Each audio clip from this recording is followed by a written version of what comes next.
টানা 3 ম্যাচে 3টি জিতে এবার পয়েন্ট টেবিলের হিসেব নিকেশ পাল্টে দিল কলকাতা নাইট রাইডার্স। টুর্নামেন্টের প্রথম দিকে টানা ম্যাচ হারলেও এখনো স্বপ্ন শেষ হয়ে যায়নি তাদের।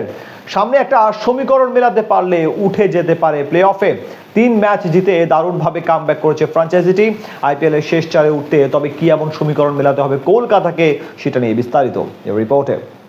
টুর্নামেন্টের শুরু থেকেই একের পর এক বিপত্তির সঙ্গে ছিল কলকাতা নাইট রাইডার্সের। আসর জুড়ে বিতর্ক, ক্রিকেটারদের ইনজুরি থেকে শুরু করে সব ধরনের আলোচনার কেন্দ্রবিন্দুতে ছিল তারা। সেই প্রভাব মাঠের খেলাতেও দেখা গেছে। একটানা সবগুলো ম্যাচ হেরে সবার আগে বাদ পড়ার দ্বার প্রান্তে ছিল ফ্র্যাঞ্চাইজিটি। তবে সর্বশেষ 3 ম্যাচ জিতে এখন বলা চলে পয়েন্ট টেবিলের মারপ্যাচ জমিয়ে তুলেছে ওপার বাংলার প্রতিনিধিরা। বাকি ম্যাচগুলোতে কঠিন এক সমীকরণ মিলাতে পারলেই শেষ চারে পৌঁছে যেতে পারবে আজিঙ্কা রায়হানে বাহিনী। নামের দিক থেকে এবার বেশ শক্তিশালী স্কোয়াড গড়েছিল কলকাতা নাইট রাইডার্স। বোলিং এর দিক থেকে ফিজ পাথিরানাদের নিয়ে আসরের সবচেয়ে শক্তিশালী আক্রমণ ভাগ ছিল তাদের দখলে।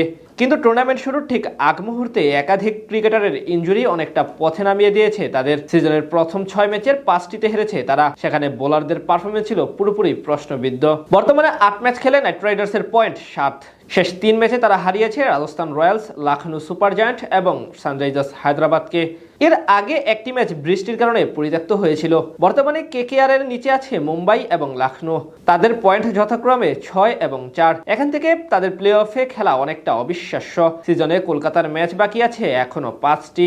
এখান থেকে সবগুলো ম্যাচে যদি তারা জয় পায় তাহলে লিগ পর্ব শেষে ফ্র্যাঞ্চাইজিটির পয়েন্ট দাঁড়াবে 17। অর্থাৎ এই পয়েন্ট নিয়ে বেশ ভালোভাবে পরবর্তী পর্বে কোয়ালিফাই করতে পারবে আজিঙ্কা রায়হানেরা। অন্যদিকে এক ম্যাচ হেরে গেলে তখন আবার পয়েন্ট নেমে যাবে 15তে। এই সমীকরণে তাদের তাকিয়ে থাকতে হবে বাকি দলগুলোর দিকে। বর্তমানে সেরা 5-এর 4টি দলেরই পয়েন্ট 12 করে। তাই তারা যদি ম্যাচ না হারে তাহলে 15 পয়েন্ট নিয়ে কলকাতার সেরা চারে ওঠা বেশ মুশকিল হয়ে যাবে। তবে ইতিবাচক দিকও রয়েছে। 10 দলের আইপিএল এ 16 পয়েন্ট পেয়ে কখনো কোনো দল প্লে অফ মিস করেনি। ফলে শেষ 5টা ম্যাচে জিততে পারলে প্লে অফে যেতে পারবে কলকাতা, সেটা অনেকটা নিশ্চিত। এই শেষ লেপে এসে কিছুটা সুবিধাও পাবে কেকেআর। বাকি 5টি ম্যাচের মধ্যে শেষ 3টি ম্যাচই ঘরের মাঠে খেলবে শাহরুখ খানের ফ্র্যাঞ্চাইজিটি।